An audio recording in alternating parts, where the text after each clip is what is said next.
vois plus un aspect technique amélioré. Moi par exemple pour le hand, je leur parle de sauter plus haut, courir plus vite, changement de direction 1 contre 1, tirer plus fort, toutes ces choses-là. Toi dans son sport, ça pourrait dire la liberté de mouvement sur le vélo par exemple, aller chercher de fluidité dans le mouvement. Vélo et course. Et voilà, salut, super nouvelle vidéo, on se retrouve pour parler d'un extrait du bilan d'Arthur. Là je suis en train de monter 2h30 de bilan, ce sera une grosse vidéo et j'aurai pas le temps en fait de mettre tous ces petits détails. Et là ça me fait penser que c'est quand même intéressant et que j'ai envie de le mettre dans une petite vidéo assez rapide, assez tranquillou, sans forcément y passer des heures, parce que là ça va être pratico-pratique. En gros, pour ceux qui cherchent comment aller un peu plus vite sur vélo, comment avoir un peu plus de fluidité dans les jambes et que ça fait pas de la résistance à chaque coup de pédale, c'est pour vous. On va parler de rotation de hanche, de travail de fin d'amplitude, de dos et de la relation surtout entre le dos et les hanches. Et vous allez voir, ça va vous intéresser. J'ai découvert quelques petits trucs en étant moi-même sur le vélo et en ayant cette pensée de les hanches sont reliées avec le dos forcément. Donc voilà.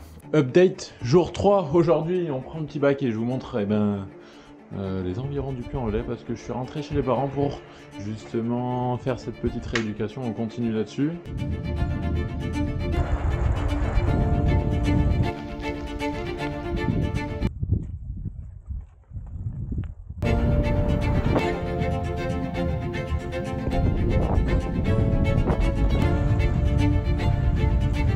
J'ai une petite découverte aujourd'hui sur le petit bike. La relation entre la flexion de hanche et la rétroversion du bassin. Bon, on est à l'aise dans la flexion de hanche, plus on va venir avoir le bassin rétroversé, c'est-à-dire comme ça, et plus on va tirer en fait sur le dos. Donc, pour ceux qui ont mal au dos, travailler la flexion de hanche maximale, ça peut être une bonne idée. C'est une bonne déduction, ça, je crois. Allez, c'est parti. Allez.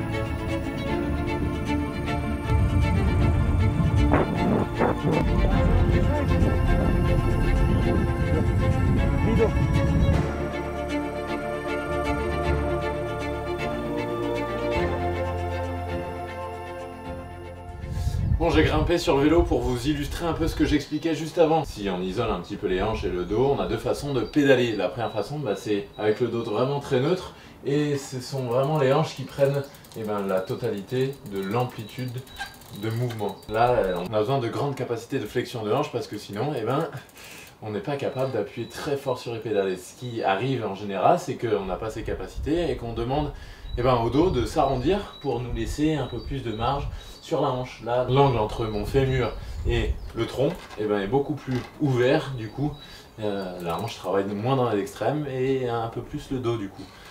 Voilà, moralité, si vous avez mal au dos, c'est surtout ça en fait qui est important. Si vous avez mal au dos, c'est peut-être que vous restez des heures et des heures comme ça, et ça demande beaucoup d'amplitude et de contrôle et de force au niveau des vertèbres lombaires.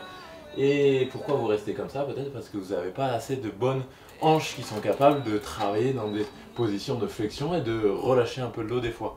Donc en gros, peut-être que si vous avez mal au dos, ça vient des hanches qui ne sont pas capables de travailler en flexion, et ça vient aussi des muscles qui sont beaucoup plus faibles.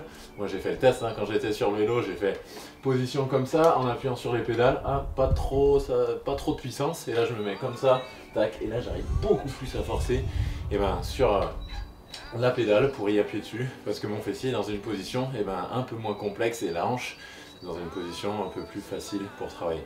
Donc voilà, moralité, si vous avez mal au dos ou si vous cherchez de la puissance, peut-être que d'une, il va falloir prendre conscience que le dos a un impact sur la puissance de pédalage, et peut-être que c'est le moment de travailler un petit peu cette flexion de hanche extrême. Comment on fait? Ça, il y a déjà quelques-unes de mes vidéos pour vous aider.